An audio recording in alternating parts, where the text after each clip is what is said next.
की महाराष्ट्रातलं ओबीसीचं आरक्षण संपलेलं आहे. कुणी संपवलं? सत्ताधाऱ्यांनी संपवलं. मग एकनाथ शिंदे असतील, देवेंद्र फडणवीस असतील, अजितदादा पवार असतील, त्याच्या अगोदर मुख्यमंत्री एकनाथरावजी शिंदे साहेब असतील. हे वास्तव महाराष्ट्रानं कधीतरी मान्य केलं पाहिजे.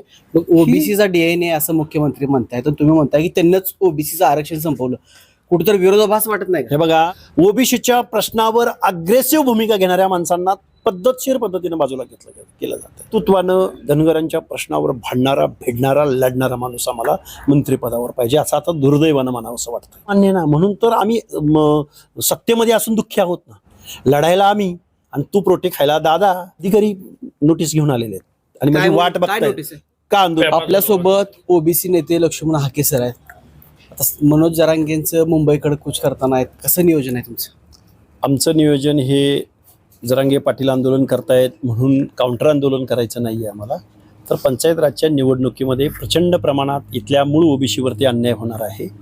जो बलुतालुता आहे, ज्या भटक्या विमुक्त जाती जमाती आहेत, जर आमचा मराठा बांधव जर या ओबीसीमध्ये जर उद्या पंचायत राजच्या निवडणुकीला उभं राहत असेल तर त्यांच्या स्पर्धेमध्ये हा गावगाड्यातला ओबीसी आणि मायक्रो ओबीसी असेल किंवा भटक्या विमुक्त जाती जमाती असेल तर त्या स्पर्धेमध्ये अजिबात टिकणार नाहीत.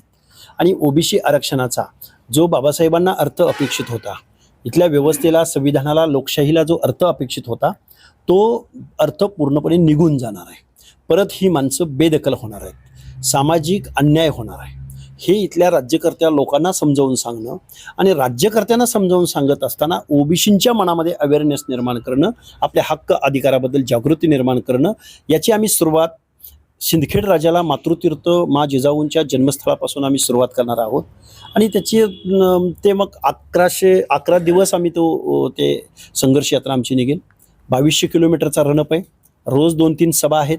त्यामध्ये मग माळेगाव खंडोबा आहे, मग त्यामध्ये गोपीनाथगड आहे, मग त्यामध्ये असे म्हणजे अनेक ठिकाणी आमच्या जाहीर सभा सुद्धा होणार आहेत. मुंबईचं कसं? आता ते मुंबईला जाणार म्हणतायत, तुमचं कसं नियोजन? आमच्या किमान डेली 3 सभा जरी आम्ही पकडल्या तर 11 दिवस आमचा हा प्रोग्राम असेल. आणि लोकांना गट वाईज तालुक्यामधून अनेक तालुक्यामधली लोक यामध्ये सहभागी असतील. त्यामुळं जरांगे काय करतायत म्हणून आम्ही काही करावं असा आमचा हेतू नाही आहे. पण जरांगेंच्या आंदोलनाला बळी पडून जर इथल्या शासनानं बळी पडले ना शासन, आतापर्यंत तुम्ही जो आकडा सांगितला तो कुणी दिलाय ओबीसीचा? जर दिलेला ओबीसींना उभारायचा अधिकार नाही तर देण्यात काय अर्थ आहे? समजा जर ओबीसी कुणबी म्हणून दिलाय आणि ते उभारणारच ना, मग सरकार दोषी आहे का? कोण दोषी? सरकार दोषी आहे.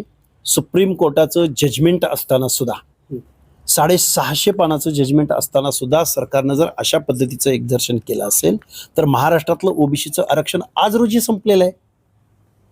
आरक्षण ओबीसी संपवलं इथल्या लोकनियुक्त सरकारांनी. जर जरांगे पाटील जो दावा करतायत तशी जर परिस्थिती असेल, आता मलाही गावामधून आता ग्रामपंचायतीच्या सोडती झालेल्या आहेत, त्याच्यामध्ये आमचं सरपंच पद ओबीसी साठी राखीव आहे.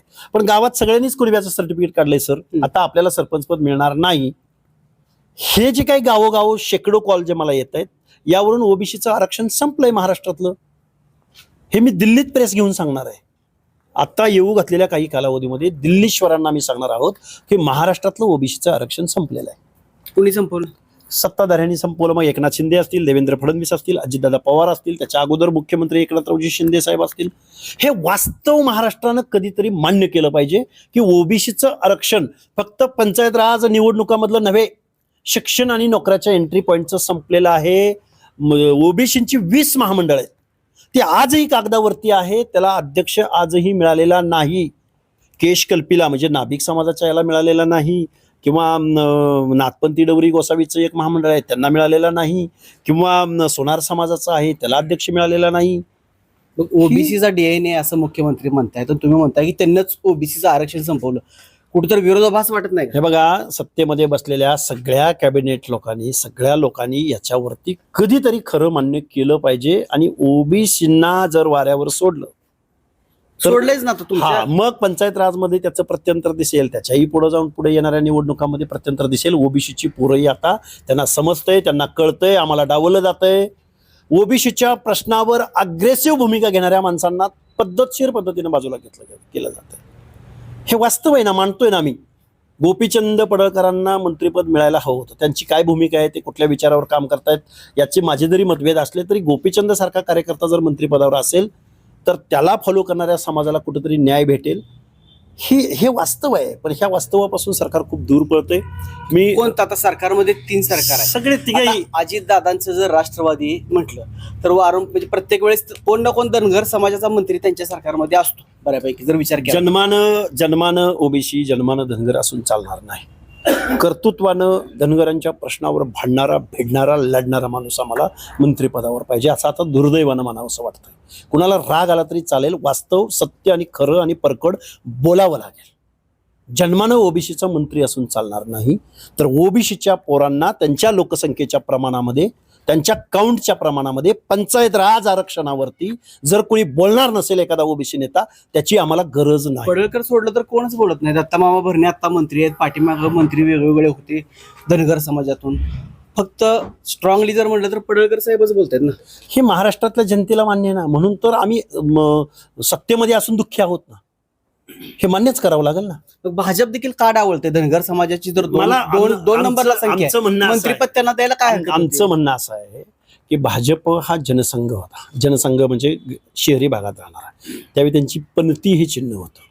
ही मिणमिणती पणती आमच्या वाड्यावर, वस्त्यावर जायला माधवच कारणीभूत आहे ना, ओबीसीच कारणीभूत आहे ना.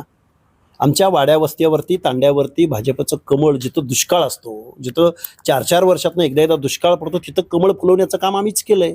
लढायला आम्ही आणि तू प्रोटे खायला दादा. ही आमची लाईन आहे ना, मागणी आहे ना. कुणाला वाईट वाटत असेल तर त्यांनी मला माफ करावं, आणि मी काही खोटं किंवा चुकीचं बोलत असेल तर तुम्ही सांगा आम्हाला. तुम्ही गेल्या जवळपास अधिवेशनाच्या अगोदरपासून निधीसाठी तुम्ही लढताय, झगडताय.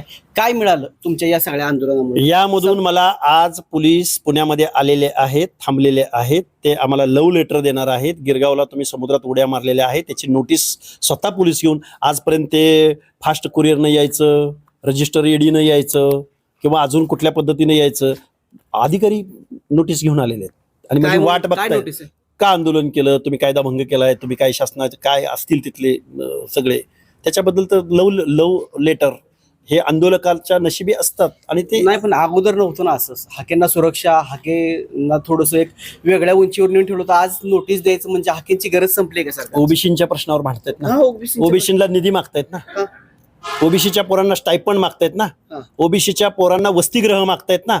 पुण्यामध्ये वसतिगृह याच सरकारनं आता अलॉट केल्याचं ऐकलं मी 2-4 दिवसापूर्वी. ते वसतिगृहाची जागा लोहगावला देत आहेत. अजितदादांनी मात्र औंधमध्ये आणि BNCC कॉलेज आणि सिम्बॉसिस कॉलेजच्या मध्ये सारथीची इमारत उभी केली. आणि ओबीसीच्या पोरांना मात्र 10-15 किलोमीटर लोहगावला, म्हणजे 3 तास जायला आणि 3 तास यायला. हे दुजाभाव करतं. हे सोशल डिस्क्रिमिनेशन आहे महाराष्ट्राच्या या ओबीसीच्या. मुख्यमंत्र्यांना हे दिसत नाही का ही गोष्ट? अजितदादा जर असं करत असतील तर? मुख्यमंत्र्यावर अजूनही आमचा थोडाफार विश्वास आहे. मुख्यमंत्र्यांनी पुढे आलं पाहिजे. नाहीतर पंचायत राजमध्ये खैर नाही. इथला ओबीसी जागृत झालेला आहे, पोरांना कळतंय, पोरं आपल्या हक्क अधिकारावर लढतायत, भांडतायत. धन्यवाद. मुंबईत नितीन शिंदे, पंढरपूर.